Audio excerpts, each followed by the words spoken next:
Afternoon mga guys. Ito, naglalaba kami ng Hello!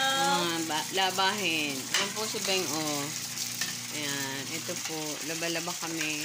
Washing our clothes. Ito po.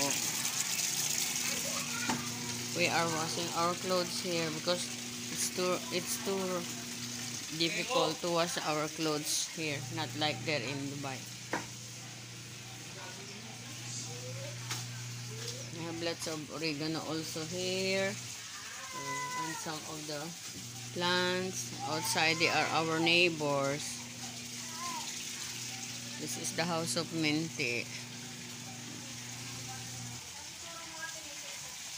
Lots of things to do.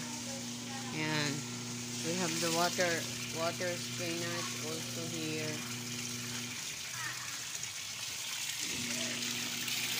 See this is how we are washing, how the way we wash our clothes, like that. Mga guys, kumusta? Ito ang buhay sa Pilipinas. Ito, sa 8 uuwi na po uli ako diyan sa Dubai. Ayan, maulan po.